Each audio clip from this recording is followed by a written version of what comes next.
That little boy, Christopher, sure looks happy, doesn't he? That idea came from a viewer. It was the grandfather, the adopted grandfather of little Christopher, who wrote and said, please try to tell what's happening. He had a good one. Well, in a moment, much more of what Barbara has brought to 2020. Interviews with the powerful and courageous, with saints and sinners. But first, from over the past 10 years, people and things that America has been crazy about. Welcome, Photon Warriors.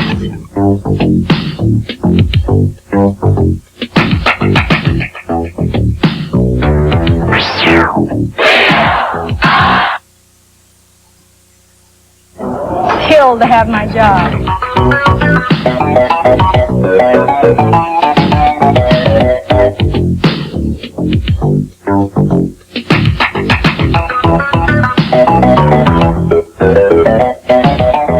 And the carpet cost $60,000.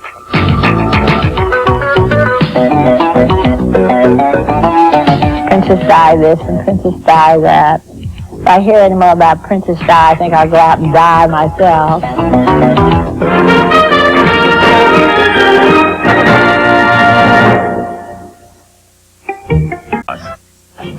1979, Michael Jackson in performance and talking to Sylvia Chase.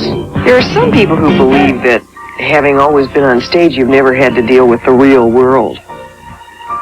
Yeah, that's true in one way. That's true in one way. The Young Michael Jackson, part of our 10th anniversary special, when 2020 continues.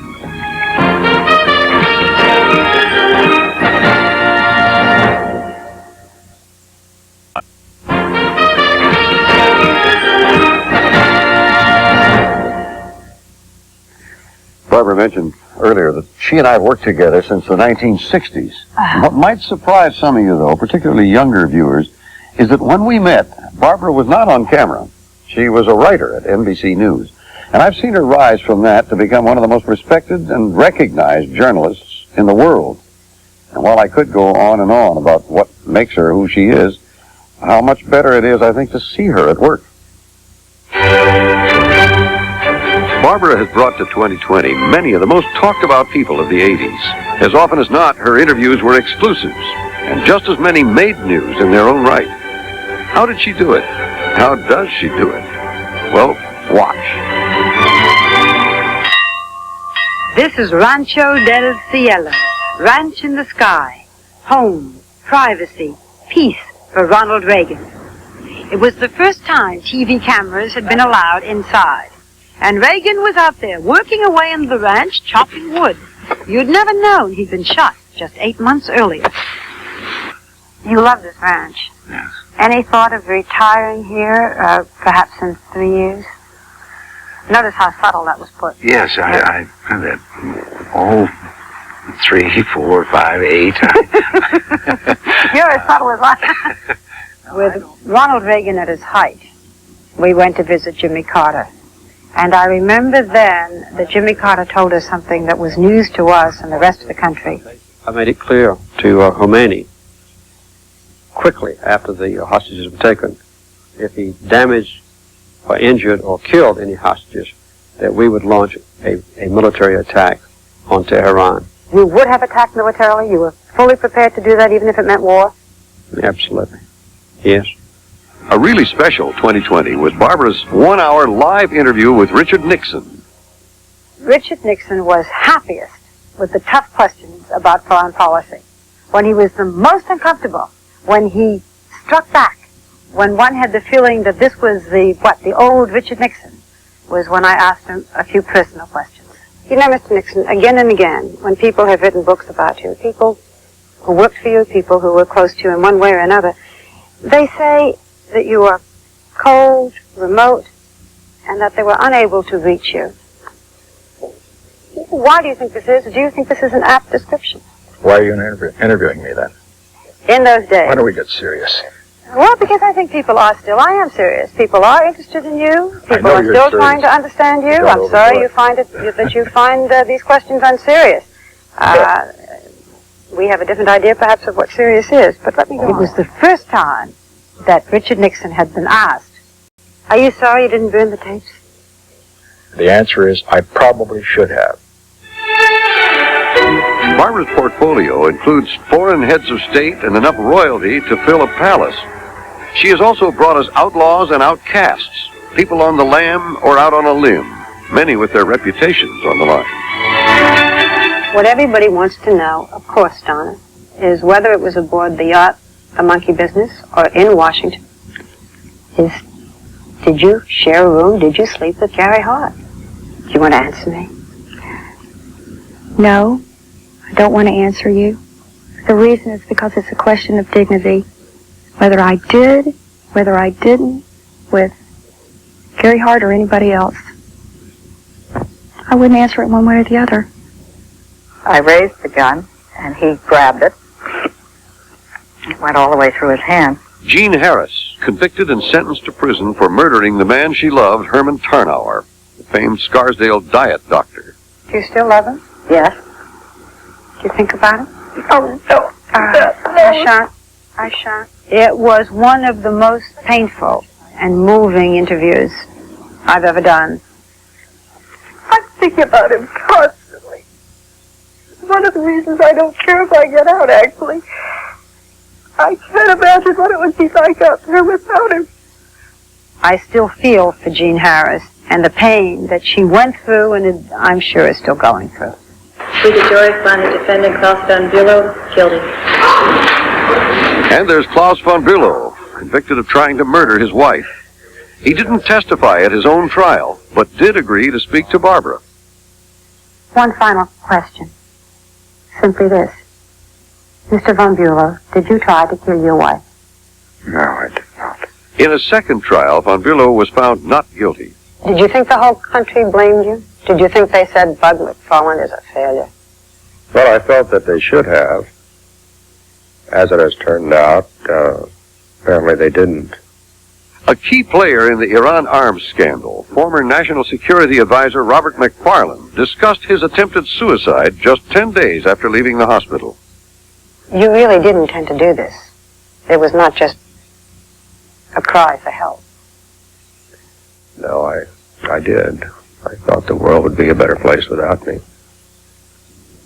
Just 3 months earlier, Barbara broke new ground in the Iran-Contra affair when at 3 a.m. she met billionaire Adnan Khashoggi aboard his luxury jet. That interview took her across the Atlantic to the French Riviera, where she eventually met Manouchehr Ghorbanifar, the elusive middleman in the arms deal. When we had the dialogue started, and I was pressing and demanding for arms for Iran. Who were you pressing? The American people. Who?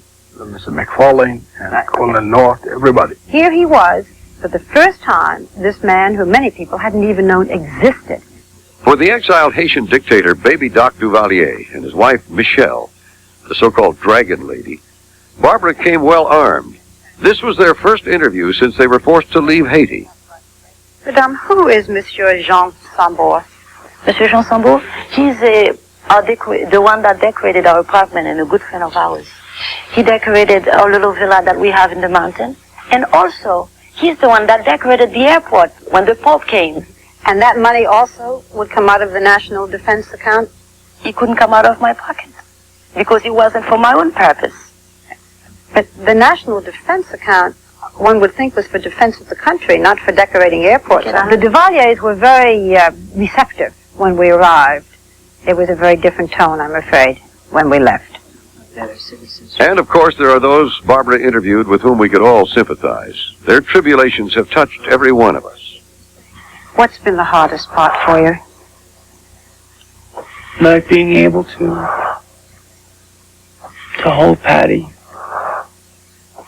or to kiss her. We were only married 8 months. And there was so much that was taken away. New York City police officer Stephen McDonald, shot in 1986 and left paralyzed from the neck down. After everything that's happened to you, you still would be happy if your son were a cop? If he wants to help people, like I did, then being a police officer is the best job to do that. These are the interviews where you walk away grateful grateful to know these people. First Ladies Betty Ford and Nancy Reagan both candidly revealed to Barbara their most intimate and emotional experiences. On April 12, 1978, Mrs. Ford checked into the Naval Hospital in Long Beach, California. The first shock came the moment she stepped off the elevator. And this is what greeted you, Mrs. Ford, This was a shock when it said Alcoholic Rehabilitation Service. I had not addressed my alcoholism. I needed somebody who cared to tell me I was sick. And they weren't telling me I was alcoholic, and they weren't telling me that I was a drug addict. They were telling me that they loved me, and they cared about me, and they couldn't let me go on because I was going to die if I did. I said to my husband, I'm sorry, I'm so sorry. I'm sorry for you. And I had evidently said in the operating room, I kept saying, did you take my breast? And before they could answer me, I'd fall back to sleep again. And finally, after about the fourth time, I stayed awake long enough for them to say yes. And then I didn't ask anything more. The parents of John Hinckley Jr., the young man who tried to assassinate President Reagan, came on our program, told their story for the first time in the hopes that others would understand what schizophrenia meant. I didn't understand what was wrong with him. I didn't think about mental illness. And I sent a helpless human being out into the world to try to cope when he was totally unable to cope. But if you didn't know, and if the psychiatrist didn't know, then how can anyone know?